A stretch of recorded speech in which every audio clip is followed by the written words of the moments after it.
देखिए, हमने last class में जो डिस्कस करा था उसी को हम कंटिन्यू करेंगे। बहुत इंटरेस्टिंग टॉपिक चल रहा था। क्या चल रहा था? इसमें प्रभुपाद जी बता रहे थे कि जैसे एक राजा है, तो क्योंकि वह राजा है और उसकी जो प्रजा है, तो प्रजा मतलब कि सभी को जो राजा है वो समान दृष्टि से देखता है, सभी के हित के लिए। वास्तव जो राजा होता है उसकी बात हो रही है। तो पहले जो राजा हुआ करते थे, तो इस तरह का ही उनका आचरण हुआ करता था। जो प्रजा है उनको सम भाव से देखता था राजा, और सभी को सर्व करता था। तो इससे मतलब एक रिलेशन क्या आता है, सखा वाला रिलेशन, कि कुछ भी भेदभाव नहीं हो रहा है। उसी भांति समस्त सृष्टि के केंद्र उदर भगवान अथवा कृष्ण है। हमने उदर वाला एग्जांपल लिया था कि हमारे शरीर में उदर जो है वह भोगता है, कुछ भी मेहनत नहीं करता है। हमारे हाथ लगते हैं, आंखें लगती है, हमारी जिह्वा लगती है, हमारे दांत लगते हैं, सारी मेहनत सारे ऑर्गन्स कर रहे हैं, पर फिर भी जो भोगता है वह उदर है।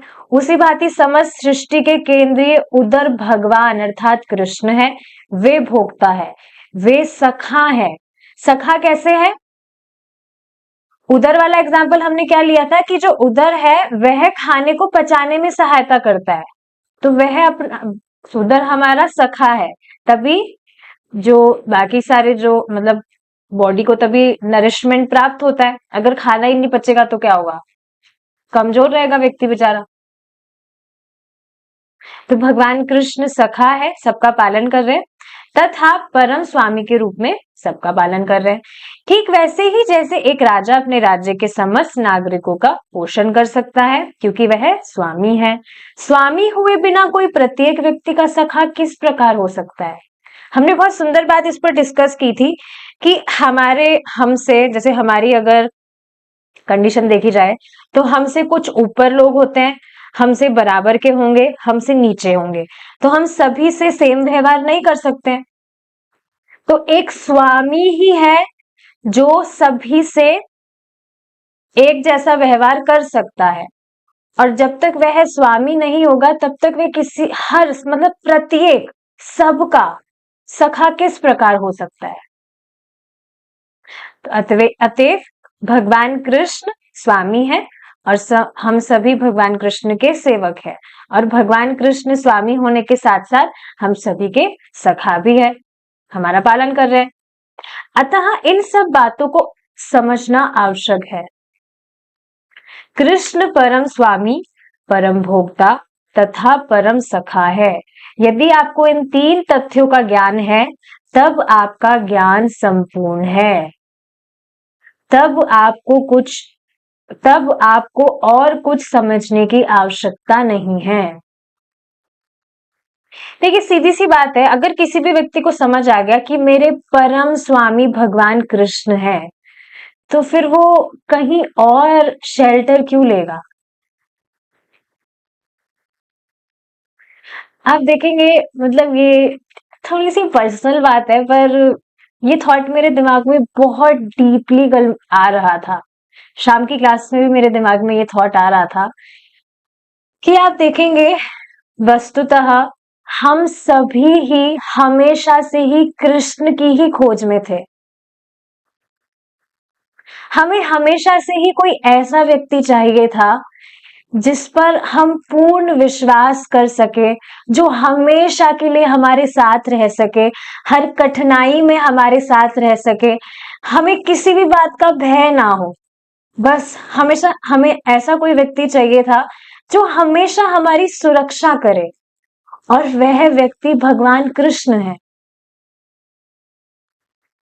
तो वास्तव में हमेशा से ही हम कृष्ण की ही खोज में थे, बस ज्ञान नहीं था।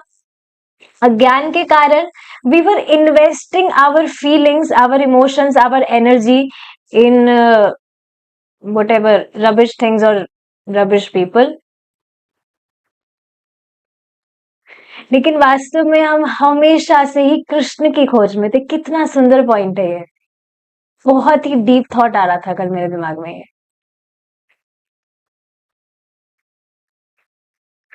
एक और बहुत सुंदर बात थी जो मैं बता रही थी एक व्यक्ति को भी, कि देखिए वास्तविकता में कौन व्यक्ति दुखी है? जो अपने सुख का कारण एक्सटर्नल फैक्टर्स, मतलब उस वो सोच रहा है कि मेरा जो सुख है वह एक्सटर्नल फैक्टर्स पर डिपेंडेंट है, तो वास्तव में वो व्यक्ति कभी सुखी हो ही नहीं सकता है, क्योंकि वो खुद का सुख एक्सटर्नल फैक्टर, समझ रहे हैं आप? कोई व्यक्ति मेरी तारीफ करेगा तब मैं सुखी होऊंगा, कोई व्यक्ति मतलब समझ रहे हैं ना, एक्सटर्नल जो भी ये मटेरियलिस्टिक जो चीजें हैं।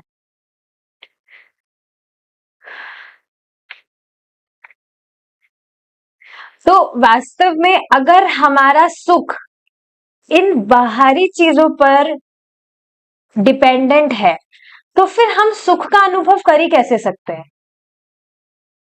पर वास्तव में आप देखेंगे भक्ति अपने आप में ही एक पूर्ण है, और सच में जो व्यक्ति भक्ति करके संतुष्ट है उसको कुछ भी बाहर की चीजें कभी परेशान करेगी ही नहीं, मतलब उसके सुख का कारण वो है ही नहीं, तो वो उन चीजों से परेशान कभी होएगा ही नहीं।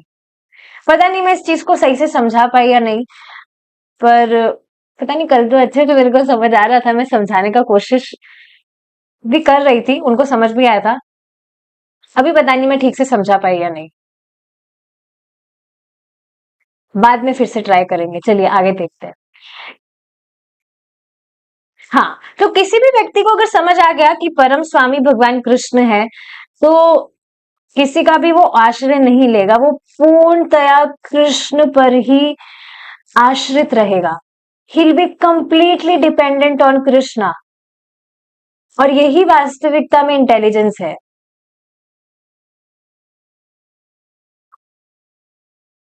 ठीक है, तो ये बातें समझनी चाहिए, आनी चाहिए कि परम स्वामी भगवान कृष्ण है, परम भोक्ता भी भगवान कृष्ण है, और परम सखा भी कृष्ण है। सखा वाली बात देखिए, इसलिए एक और इसका एक पॉइंट क्या हो सकता है, कई बार लोग भक्ति इसलिए भी करते हैं, मतलब डर के भक्ति करते हैं कि हमारे कुछ गलत ना हो जाए, हमारी कुछ हानि ना हो जाए, इस वजह से हम भक्ति करें। पर कृष्ण ऐसे स्वामी नहीं है जिनसे हमें डर कर भजन करना पड़े, कि अगर अगर हम भजन नहीं करेंगे तो हमें दंड प्राप्त हो जाएगा, ये वो। ऐसा नहीं है। Krishna is our friend, he is so loving, he is so caring. तभी तो हमारी हर एक छोटी सी सर्विस को भी इतना ज्यादा कृष्णा मानते हैं। बस कृष्णा देखते हैं कि ये कैसे तो मेरी तरफ अपना, कैसे तो मेरी सेवा करे, कैसे तो ये अपना मुख मेरी तरफ मोड़ ले, विमुख ना हो। विमुख तो हुआ ही है, हुआ हुआ पड़ा है, कैसे ना कैसे करके बस ये मेरी शरण में आ जाए, और इसमें वास्तव में हमारा ही कल्याण है। देखिए हम हमारी दयनीय स्थिति को ना समझ रहे हो, लेकिन भगवान कृष्ण तो सब कुछ समझ ही रहे हैं ना, कि हम कैसी दयनीय स्थिति में है यहाँ पर।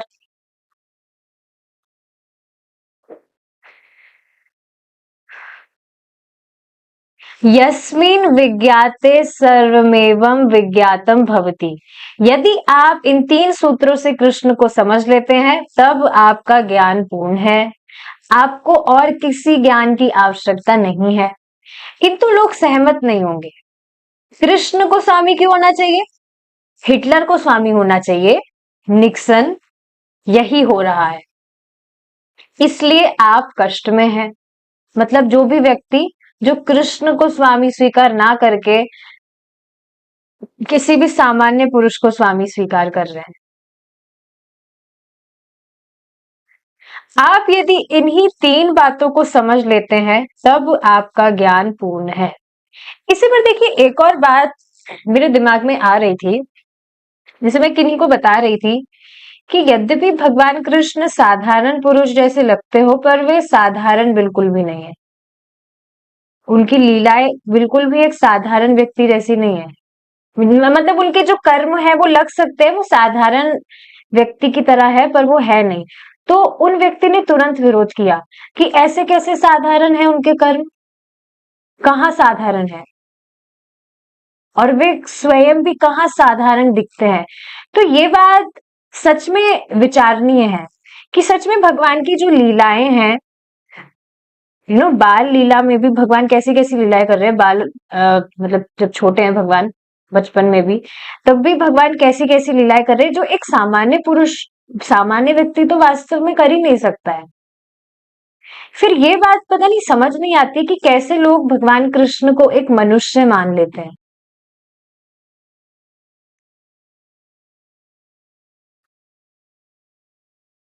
भक्ति में जब नहीं थे तब भी ऐसा नहीं था कि हम भगवान कृष्ण को, मतलब ऐसा ठीक है ऐसे समझ लेते कि सब एक ही है, चाहे से देवता हो या भगवान हो, उनके बीच का डिफरेंस नहीं पता था। पर फिर भी हम ये नहीं सोच रहे थे कि भगवान कृष्ण कोई मनुष्य है। पता नहीं लोगों को ऐसा कैसे लग जाता है। ठीक है, आप यदि इन्हीं तीन बातों को समझ लेते हैं तब आपका ज्ञान पूर्ण है, किंतु हम स्वीकार नहीं करेंगे। हम इन तीन तथ्यों को समझने में इतने विघ्न डालेंगे और यही हमारे कष्टों का कारण है। भगवत गीता 5.29 में यह स्पष्ट रूप से कहा गया है। ये बहुत अमेजिंग श्लोक है, इसको हम डिस्कस करेंगे, गाने का प्रयास करेंगे। भोक्ताराम यज्ञ तपसाम सर्वलोक महेश्वरम सुहृदम सर्वभूतानां ज्ञात्वा माम शांति मृच्छति। भोक्ताराम यज्ञ तपसाम सर्वलोक महेश्वरम सुहृदम सर्वभूतानां ज्ञात्वा माम शांति मृच्छति। भोक्ताराम यज्ञ तपसाम भोक्ताराम यज्ञ तपसाम सर्वलोक महेश्वरम सुहृदम सर्वभूतानां ज्ञात्वा माम शांति मृच्छति। तो देखिए वर्ड टू वर्ड इसको समझने का हम प्रयास करेंगे। इजी श्लोक है बहुत। भोक्ता राम यज्ञ तपसाम, जितने भी यज्ञ तपस्या आदि हैं उन सभी के जो भोक्ता है वे कौन है। सभी यज्ञ और तपस्या का भगवान कृष्ण कह रहे हैं मैं भोक्ता हूं। मैं मतलब भगवान कृष्ण। सर्वलोक महेश्वरम, जितने भी लोक हैं, सर्व मतलब सभी लोक, सभी लोकों के महेश्वर। महेश्वर मतलब सुप्रीम कंट्रोलर भगवान कृष्ण है। सुहृदम सर्वभूतानाम, सभी जीवों के सुहृद है भगवान कृष्ण। और देखिए आगे क्या कह रहे हैं भगवान, ज्ञात्वा माम शांति मृच्छति, जो व्यक्ति इस बात को जान लेता है वह शांति को प्राप्त करता है।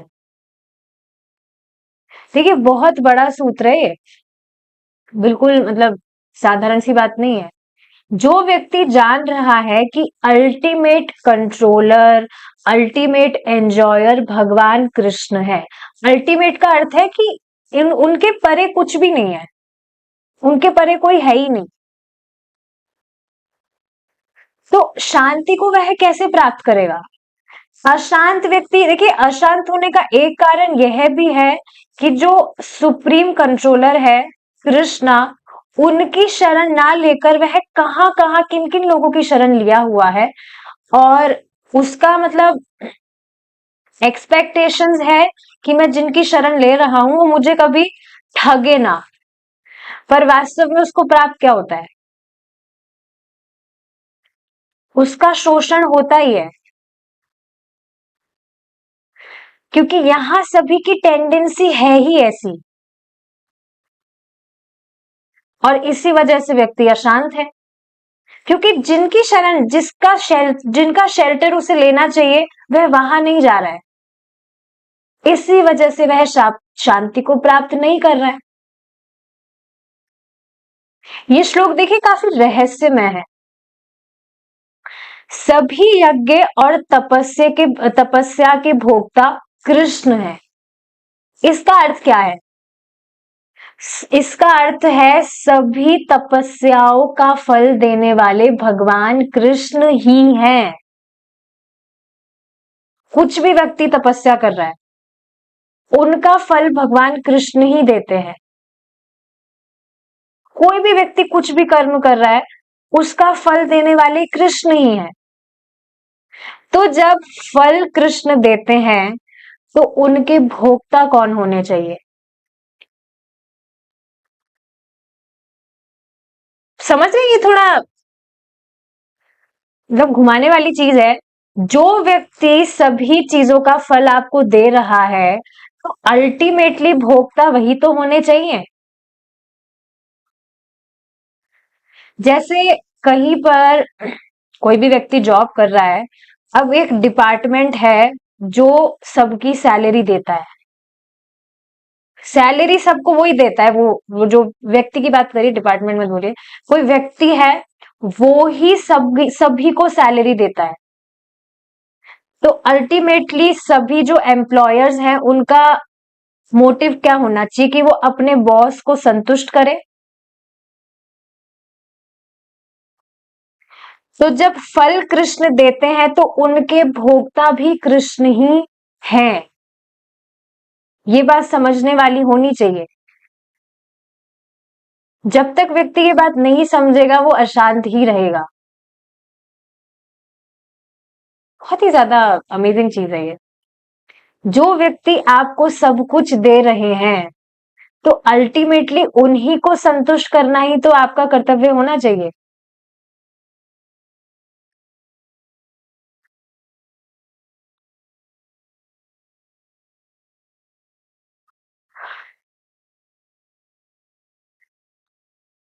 ठीक है।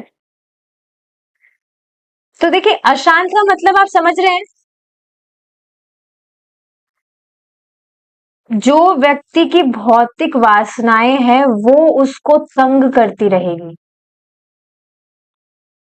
भगवान से इतर कार्य करने की इच्छा, जिसके कारण व्यक्ति के हृदय को वो जलाएगी ही, और ज्यादा जलाएगी। आपके पिछले वाले दिन आप याद करिए, जब आप, एटलीस्ट मैं इस चीज से बहुत ही रिलेट कर पाती हूँ, बार बार ही मुझे ये चीज याद आती है। इतना सारा कपड़ा मेरे पास में था, लाइक लिटरली मेरे पास 70 जोड़ी कपड़े थे, मैंने खुद ने गिने थे। वो पता नहीं, आप देख रहे हैं कैसे व्यक्ति बिल्कुल आंखों पे बिल्कुल जैसे कोई धुंध सी छाई हो। 70 जोड़ी कपड़ा। अब 60 जोड़ी कपड़ा भी मुझे थोड़ा ज्यादा लगता है, पर मैं मतलब उस टाइम पर यही चीज देख रही थी कि जैसे ही कुछ मैं नई ड्रेस लेती थी, तो उसको लेते ही और ज्यादा इच्छा आती थी कि मुझे और चाहिए, और चाहिए। और सिर्फ कपड़े की बात नहीं, कुछ भी आप देख लीजिए, कुछ भी जो इच्छाएं हैं, हम उनको जितना पूरा करते हैं, तो वो शांत नहीं होती है, वो अग्नि की तरह और ज्यादा बढ़ती है। आग में जैसे घी डालते हैं तो वो और बढ़ती है, ये बिल्कुल उसी तरह से है। आप अपनी इच्छाओं को और पूरा करेंगे, तो वो और ज्यादा बढ़ेगी।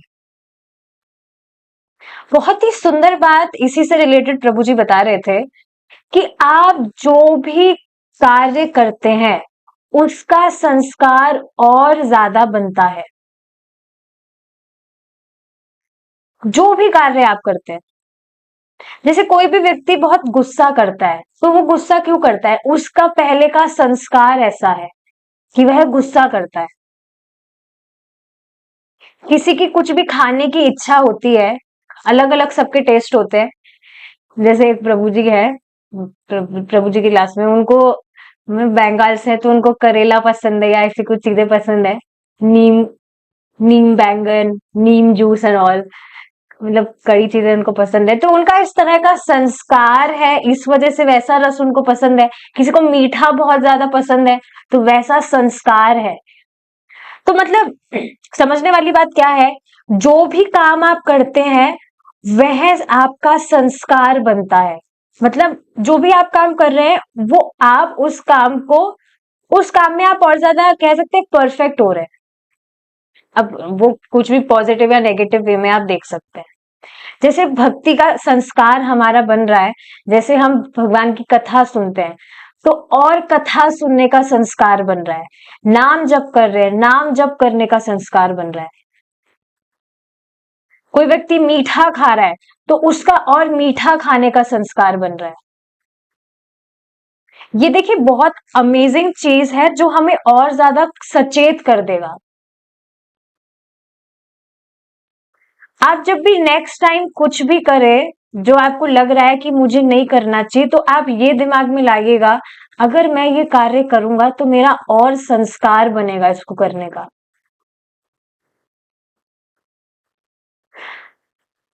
जैसे इन दिनों जो भी नॉन सात्विक फूड है, जो सात्विक नहीं है, सात्विक मतलब नॉट नॉन सात्विक doesn't mean onion garlic, non सात्विक मीन्स ट्रेडिशनल फूड जो होता है oily spicy and all, packet वाला फूड एंड ऑल। तो नेक्स्ट टाइम मुझे जब भी क्रेविंग होती है तो मैं थोड़ा विचार करती हूँ, अगर मैं इसको लूंगी तो मेरा संस्कार बनेगा, फिर बाद में मैं और इसको लूंगी, तो अच्छा है मैं इसको लू ही ना। ऐसे ही कुछ भी आप बाकी चीजें देख सकते हैं, जो भी आप करना नहीं चाहते हैं उसको करने से पहले एक बार आप लिख लीजिए इसको पेज पर कहीं पर। उसको करने से पहले बस 2 मिनट के लिए वो याद कर लेना, अगर मैं इसको करूंगा तो मेरा और संस्कार बनेगा।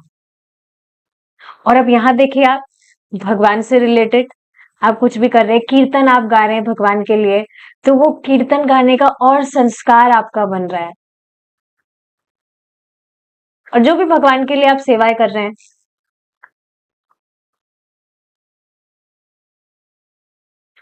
तो ये बात आप समझ रहे हैं कि अशांत रहने का एक कारण यह भी है कि उसकी जो भौतिक इच्छाएं हैं उसके कारण उसका हृदय जलता रहेगा, वो इच्छाएं जलाती ही है। और देखिए अब तो भक्ति करने से फिर भी काफी चीजें सहमित हो गई है, पर आप उन लोगों को देखिए जो बिल्कुल भक्ति नहीं कर रहे हैं, कैसे वो लगे रहते हैं अपनी इच्छाओं की पूर्ति के लिए। ये इच्छा पूरी करनी है, वो इच्छा पूरी करनी है, ये लाना है, वहां जाना है, ये खाना है। खाना मतलब प्रसाद की बात नहीं हो रही है, होटल में जाना है, इस हलवाई के जाना है, उस मिठाई के पास जाना है, मिठाई वाले के पास जाना है, इसी के पीछे व्यक्ति लगा है।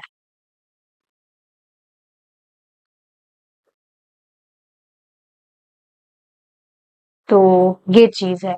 आप देखेंगे एक और चीज क्या है समझने वाली, कि कोई भी व्यक्ति तपस्या किए बिना नहीं रह सकता है। Do you agree with this? अगर मैं कहूं कि कर्मी लोग भी तपस्या करते हैं, तो आप इस बात को मानेंगे? यस, बल्कि बहुत ज्यादा तपस्या करते हैं वो लोग तो। लेकिन उनको ये नहीं पता है कि तपस्या का अर्थ क्या है। तपस्या मतलब तपस्या वो होनी चाहिए जो भगवान को प्रसन्न करे।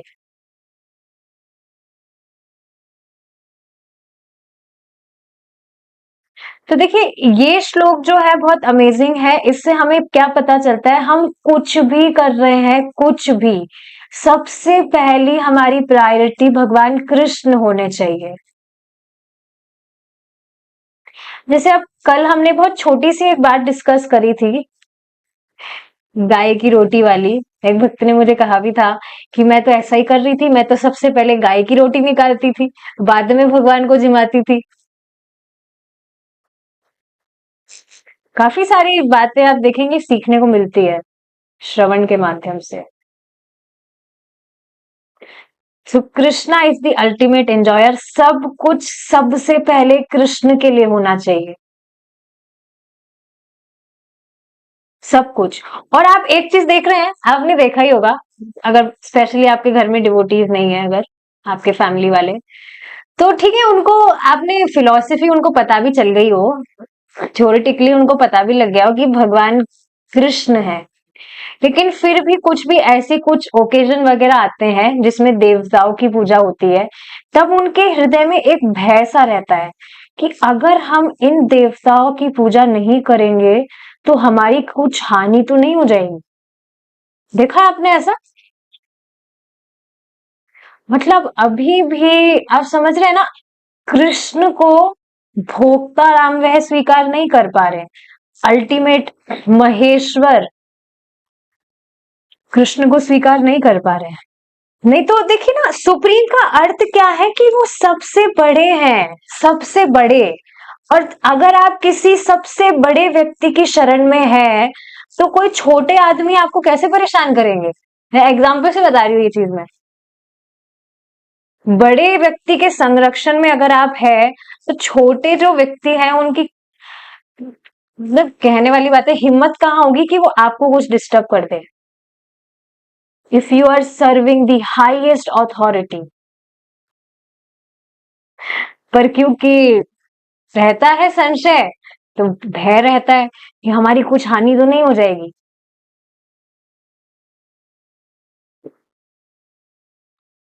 तो आप देख रहे हैं ना कितनी बड़ी कृपा है, भगवान हमें ऐसी बुद्धि दे रहे हैं कि हमारे मन में ऐसा कुछ भय नहीं है। हमारे तो कृष्ण है, हम कृष्ण की उपासना कर रहे हैं ना बस, और हमको नहीं करना है किसी का भी कुछ भी।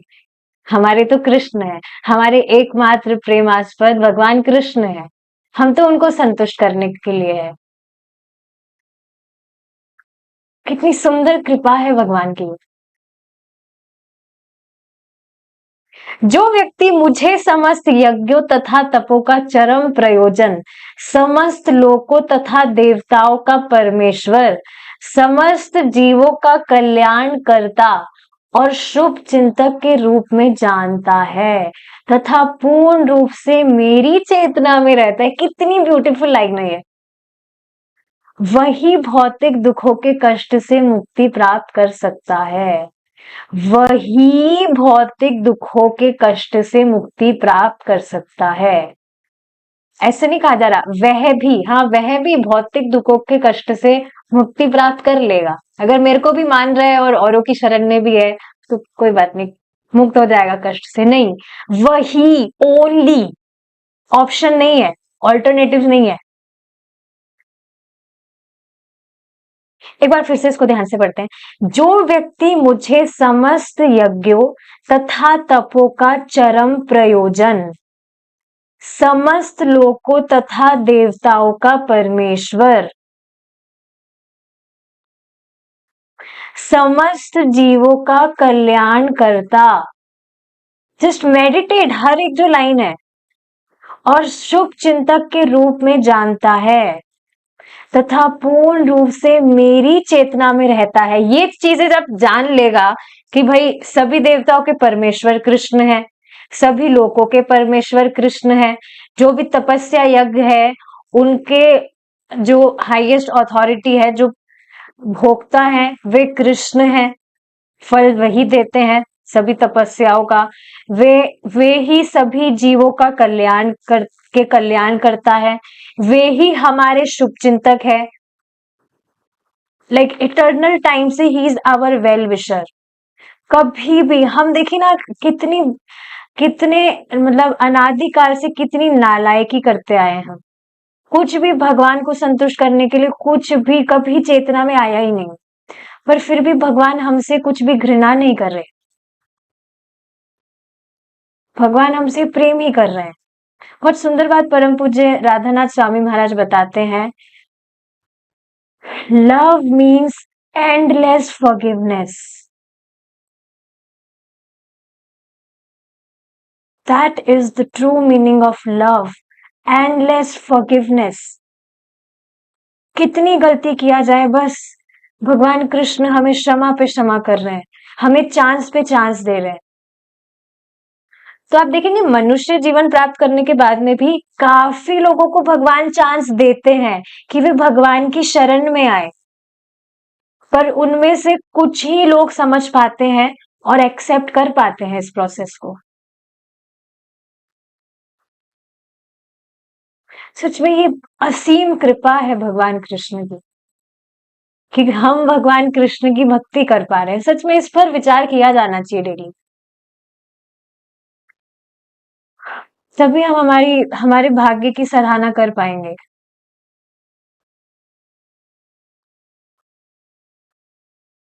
तो जब ये सारी चीजें व्यक्ति को पता लगेगी तो वह ये सब जानकर पूर्ण रूप से मेरी चेतना में रहता है। अब बताइए क्या स्कोप कोई रह गया है कि भगवान कृष्ण के अलावा हम किसी और की कॉन्शियसनेस में रहे?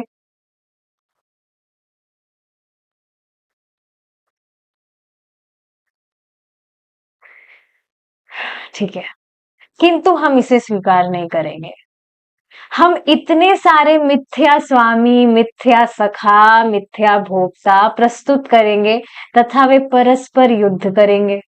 और यही एकमात्र कारण है मतलब व्यक्ति की अशांति का, कि कृष्ण को स्वामी, भोक्ता, सखा स्वीकार ना करके वो ये सब मिथ्या चीजों में लगा है। मिथ्या स्वामी, मिथ्या सखा, मतलब जिनको स्वीकार करना चाहिए उनकी जगह किन किन को वो स्वीकार करा हुआ है।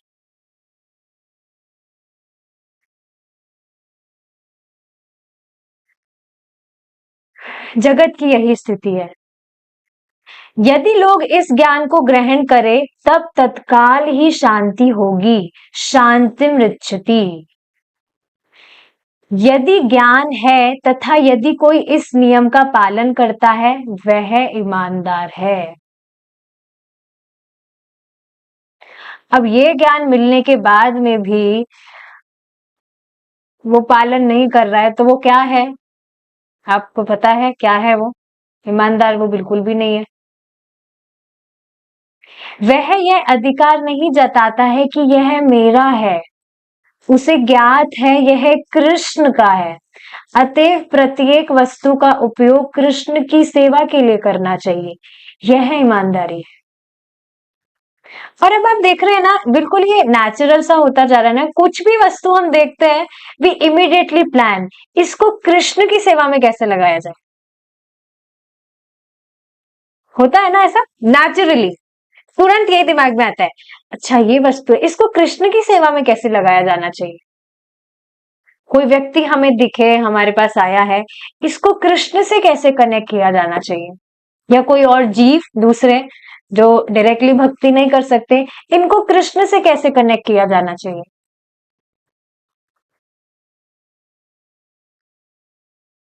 यदि यह पेंसिल मेरी है तब मेरे शिष्यों के लिए सदाचार यह है कि वे पूछे क्या मैं इस पेंसिल का उपयोग कर सकता हूं। तब मैं उत्तर दूंगा हाँ कर सकते हैं। इसी तरह यदि मुझे ज्ञात है कि प्रत्येक वस्तु के स्वामी कृष्ण है तब मैं उनकी आज्ञा के बिना किसी वस्तु का उपयोग नहीं करूंगा। यही ईमानदारी है तथा यही ज्ञान है। अब सोचिए ना, मतलब अभी हम शास्त्र सुन रहे हैं तब हमको समझ आ रहा है कि वास्तविक ज्ञान यह है।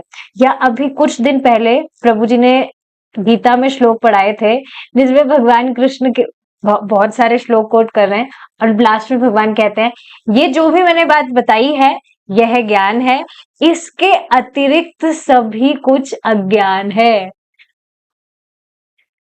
कितना बड़ा जो मतलब भ्रम था वो नष्ट हो गया। वास्तविकता में हम ज्ञान किसको समझते थे?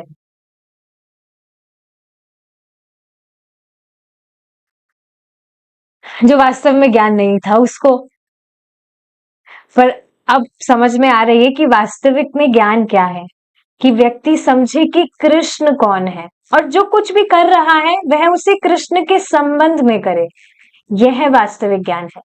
जिसे यह पता नहीं है वह अज्ञानी, वह मूर्ख है तथा एक मूर्ख व्यक्ति अपराध करता है। समस्त अपराधी मूर्ख होते हैं। अज्ञानवश व्यक्ति नियम भंग करता है, अतः अज्ञान आनंद नहीं है। किंतु जहां पर अज्ञान आनंद हो वहां पर बुद्धिमान होना मूर्खता है। यही कठिनाई है। समस्त जगत अज्ञान का आनंद उठा रहा है। जो वस्तु है नहीं उसको सच मान कर वह सोच रहा है कि मैं तो बहुत बड़ी उपलब्धि प्राप्त कर रहा हूं। है ही ना ऐसा। देखिए जैसे अभी भी कभी कभी सुनने में आ ही जाता होगा, कोई भी कह देता होगा कि देखो वो जो पर्टिकुलर व्यक्ति है वो ऐसे तरक्की कर लिया, उसने इतने फॉलोअर्स बना लिए, उसने ये कर दी। बहुत ही सुंदर बात, बहुत ही अमेजिंग बात है। जैसे अभी 2 दिन पहले की बात है, जैसे हम यहाँ पर क्लास डिस्कस करते हैं तो मैं यूट्यूब वगैरह पर भी अपलोड करती हूँ बाकी सारे ये जो भी रिकॉर्डिंग्स हम डिस्कस करते हैं। तो एक व्यक्ति बोले, मतलब कोई माताजी थी, वो थोड़ी कम एज की थी, वो 15 या 16 साल की थी। तो वो कुछ अपना प्रवचन दे रही थी। तो उन्होंने कहा कि देखो ये भी प्रवचन दे रही है, पर आप देखो इनके तो कितने फॉलोअर्स हैं। आगे उन्होंने कुछ नहीं कहा, पर मैं समझ गई थी इनके कहने का अर्थ क्या है। तो प्रभु जी इसी से रिलेटेड एक बात बता रहे थे कि इस जगत में कोई भी व्यक्ति, पहली बात देखिए, यहाँ पर कुछ भी फॉलोअर्स बढ़ाने के लिए भगवान का प्रचार नहीं कर रहा है कोई भी भक्त हो। Is it not? भगवान की संतुष्टि है जो भी चीज है। और प्रभु जी यही बात बता रहे थे कि इस जगत में कोई भी व्यक्ति, उसके कितने ही फॉलोअर्स हो जाएं या किसी के कितने ही फॉलोअर्स ना हुए हो, उससे क्या ही फर्क पड़ता है। आप सोचिए ना, अभी तक जितने भी व्यक्ति रहे हैं जो चले गए हैं और उनके बहुत फॉलोअर्स भी रहे हो, तो क्या ही उन्होंने हासिल कर लिया अगर भगवान कृष्ण का भजन ही उन्होंने नहीं किया तो।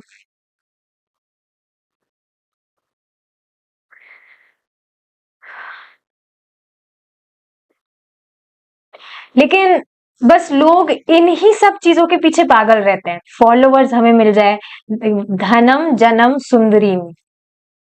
महाप्रभु कह रहे हैं ना धनम ना जन्म ना सुंदरीम, और लोग इन्हीं के पीछे भाग रहे हैं और इसी को बहुत बड़ी उपलब्धि समझ रहे हैं।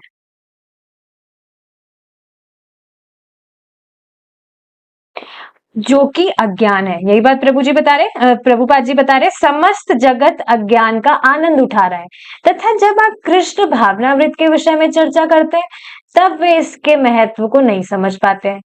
यदि मैं कहूं कृष्ण स्वामी है, आप स्वामी नहीं है, तब आप अधिक संतुष्ट नहीं होंगे।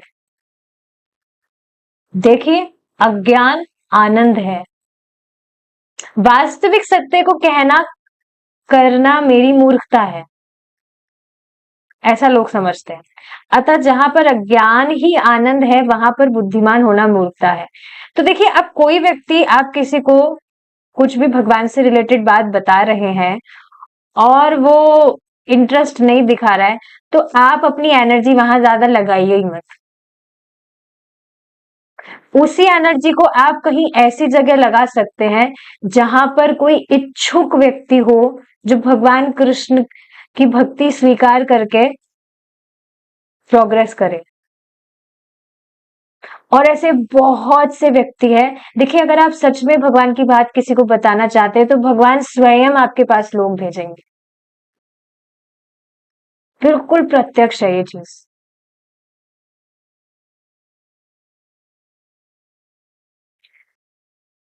श्रीला प्रभुपाद जी स्वयं की बात कहते हैं कि लोग वेट कर रहे हैं कि हमारे पास कोई आएगा और हमें भगवान कृष्ण के विषय में बताएगा। दे आर जस्ट वेटिंग, अपनी खिड़की से वो देख रहे हैं। खिड़की समझ रहे हैं, आज की खिड़की है मोबाइल। और काफी सारी भक्तों के साथ मतलब काफी सारे लोगों के साथ ऐसा हुआ ही है कि मोबाइल में कुछ देख रहे हैं और अचानक से आप देखेंगे, स्वयं जो वेदवादिनी माता जी हैं, वे स्वयं यही चीज बता रही थी कि यूट्यूब पर कुछ देख रही थी माता जी, तो एकदम से प्रभु जी का वीडियो फ्लैश किया था उनके यूट्यूब पर। तो कई बार तो माता जी हटा रही थी कि क्यों ये वीडियो क्यों आ रहा है, पता नहीं कैसा वीडियो आ रहा है, ये मुझे नहीं देखना है। फिर माता जी ने सोचा चलो देख ही लेते हैं, बार बार आ रहा है तो। ये किसका अरेंजमेंट है? सब कुछ भगवान का अरेंजमेंट है।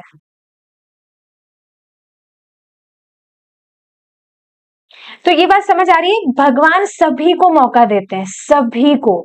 और आप खुद देख रहे हैं ना कि काफी सारे लोग हैं जिनको भक्ति के विषय में बताया जाता है तो वो भगवान ही मौका दे रहे हैं,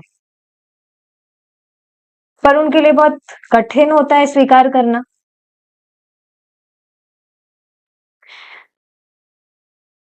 वास्तविक सत्य को कहना करना मेरी मूर्खता है। प्रभुपाद जी इस पर एक और बात कहते हैं, people think that we are mad but we know that they are mad.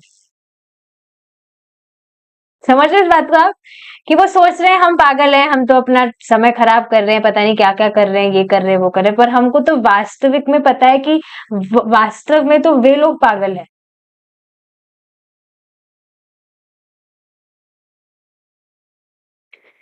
जहां पर अज्ञान ही आनंद है, वहां पर बुद्धिमान होना मूर्खता है। हम लोगों को अप्रसन्न करने का संकट मोल ले रहे हैं, तथा वे सोचेंगे कि हम सब मूर्ख हैं। यदि मैं एक धनी व्यक्ति से कहूं आप स्वामी नहीं है, कृष्ण स्वामी है, अतएव आपके पास जो भी धन है उसे कृष्ण के लिए व्यय कीजिए, तब वह क्रुद्ध हो जाएगा। उपदेशो ही मूर्खानाम प्रकोपाय न शांतये। यदि आप दुष्ट व्यक्ति को उपदेश दे तो वह क्रुद्ध हो जाएगा। अतएव हम भिक्षुक के रूप में जाते हैं। श्रीमान जी, आप एक अत्यंत भले व्यक्ति हैं। मैं एक सन्यासी भिक्षुक हूँ। मैं एक मंदिर का निर्माण करना चाहता हूँ। क्या आप कुछ धन दे सकते हैं?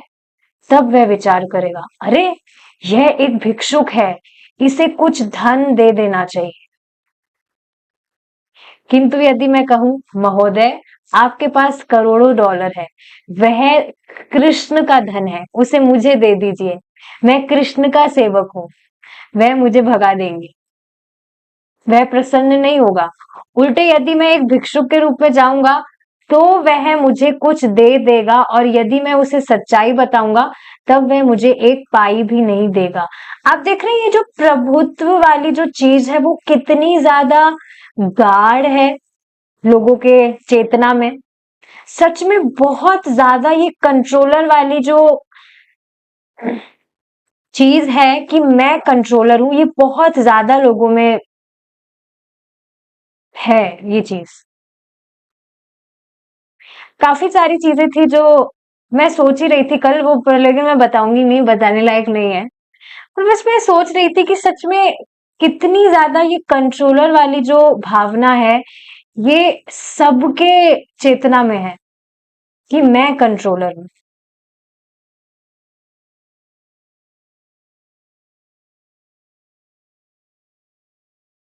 कोई सामान्य सा जो व्यक्ति है ना, दिखने में बहुत सज्जन पुरुष दिख रहा है, उसके उसकी भी भावना यही है कि मैं कंट्रोलर हूं।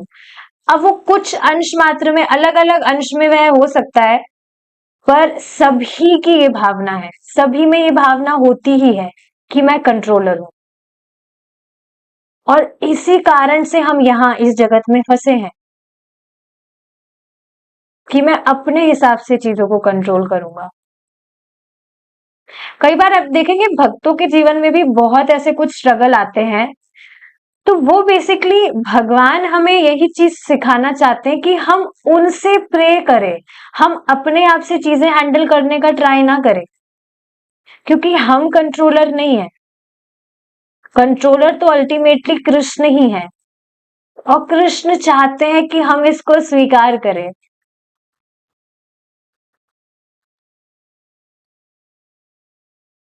It is not simply enough to say I am the humble servant of the servant. सिर्फ ये कहना पर्याप्त नहीं है।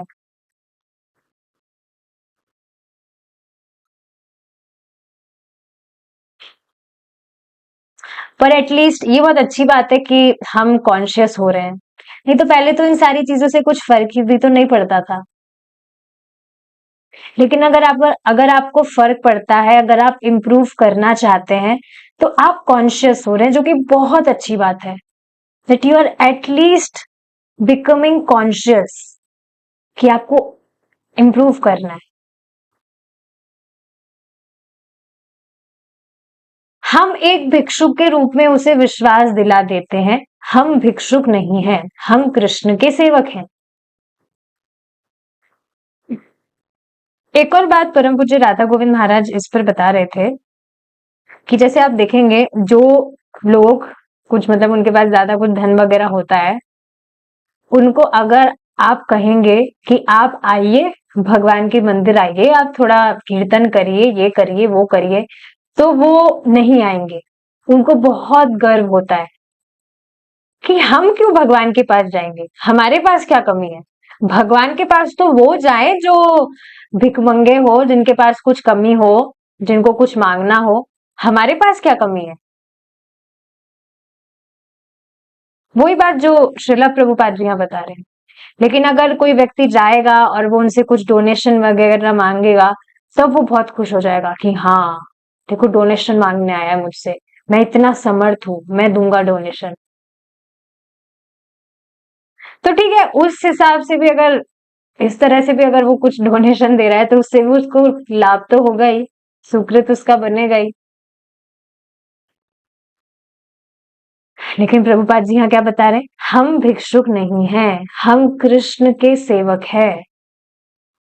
हम ऐरे गहरे नहीं है। हम मतलब हर एक जीवात्मा की बात हो रही है। We all are fragmented parts of great supreme personality Krishna.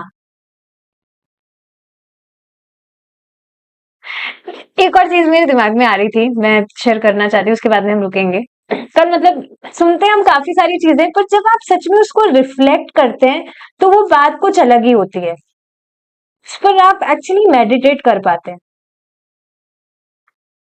तो जैसे कुछ लोग थे जिनको मैं सोच रही थी कि ये तो बहुत ज्यादा इग्नोरेंट में है, मतलब भक्ति भी हम कर रहे हैं तब भी काफी सारी चीजें ऐसी होती है ना जो हम सोच लेते हैं, वो हमारी नैरो माइंडनेस ही होती है। तो मैं सोच रही थी कि ये लोग तो मतलब बहुत ज्यादा इग्नोरेंस मोड में है, ये है वो है, इनका तो ऐसा आचरण है। मतलब पहले वो चीज ज्यादा थी, अब मैं इन चीजों पे ज्यादा विचार नहीं कर रही थी। पर कल इस चीज को देखने का बिल्कुल नजरिया मेरा बदला था।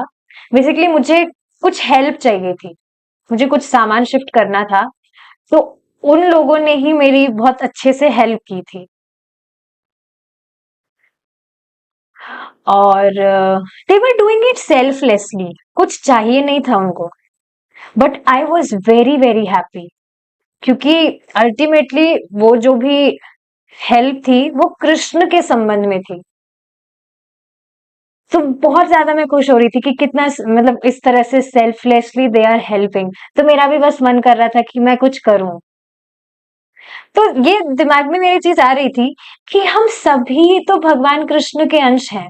अगर हम किसी की कुछ गलत क्वालिटीज या कुछ भी उसका आचरण भी देख रहे हैं, तो वास्तव में वह वो व्यक्ति नहीं है, उसके गुणों के प्रभाव के कारण वो उस तरह से आचरण कर रहा है। तो किसी से भी द्वेष करने का तो स्कोप है ही नहीं, और ऐसा है भी नहीं मैं किसी से द्वेष वगैरह कर रही थी। बस एक हल्का सा जो दिमाग में होता है ना कि ये ऐसे हैं वैसे हैं। तो कल ये दिमाग में बहुत ही अमेजिंग थॉट था कि सभी तो भगवान कृष्ण के अंश है, तो कोई खराब हो ही कैसे सकता है? भगवान स्वयं इतने अच्छे हैं, तो हम उनके अंश हैं, तो कोई भी कैसे खराब हो सकता है? पर अगर हमें किसी में भी कुछ भी खराब, कुछ भी उसका आचरण वगैरह, कुछ भी उसकी क्वालिटी खराब लग रही है, तो वो वास्तव में उसके गुणों के प्रभाव के कारण है। और फिर मैं ये भी सोच रही थी कि मैं कौन सी दूध की धुली हुई थी, तो मेरा भी तो मतलब ये चीज है ना। देखिए, हम किसी को भी जज करने बैठ जाते हैं, पर हम खुद की जो अ, हमारा जो पास्ट रहा है वो हम बिल्कुल भूल जाते हैं, वो हमें याद ही नहीं रहता है।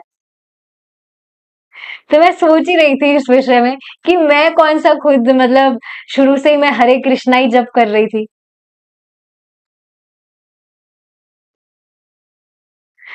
सो मतलब मैं चांस ढूंढ भी रही थी कि मैं उनको भगवान के विषय में कुछ बताऊं, पर मैं नहीं बता पा रही थी अब। लेकिन अब मुझे चांस मिला है, मैंने उनको बोला कि आपने इस तरह से मेरी हेल्प की है, so I want to invite you for a feast. So now they will come, और मैं उनको कुछ बताने का प्रयास भी करूंगी। So Krishna simply make arrangements. ये सारी चीजें हैं। तो हम सभी कृष्ण के सेवक हैं। हमें अपने लिए किसी से कुछ भी नहीं चाहिए, क्योंकि हमें ज्ञात है कि कृष्ण हमें सब कुछ प्रदान करेंगे। यह ज्ञान है। तो देखिए, अब जिसको भी ये बात समझ में आ गई ना, वो कहीं पर भी रोएगा नहीं, किसी भी व्यक्ति के पास भी वो नहीं जाके रोएगा। कृष्ण के पास आओ, कृष्ण से मांगो। यही कृष्ण चाहते हैं कि तुम्हें कुछ चाहिए भी तो तुम आओ मेरे पास। जो भी हम चाहते हैं वो सब तो कृष्ण हमें पहले से ही देना चाहते हैं, पर बस हम जाते नहीं है उनके पास। हम मतलब जो भी आप समझ रहे हैं। चलिए अब आगे का जो डिस्कशन है we will continue in our next class if Krishna spirit. Bad संस्कार को डिस्ट्रॉय कैसे करें? भक्ति करने से। चांट हरे कृष्णा। देखिए जो भी क्वालिटीज आपको चाहिए और जो भी क्वालिटीज आप दूर करना चाहते हैं उसका एकमात्र सल्यूशन है कृष्ण की भक्ति। जो भी आप नियमित रूप से कर रहे हैं, कुछ भी चेंज या कुछ भी एक्स्ट्रा नहीं करना है। जो भी आप नाम जप कर रहे हैं, भगवान की कथा सुन रहे हैं, प्रसाद पा रहे हैं, बस इसी को नियमित रूप से करना है। And everything will take its place by time.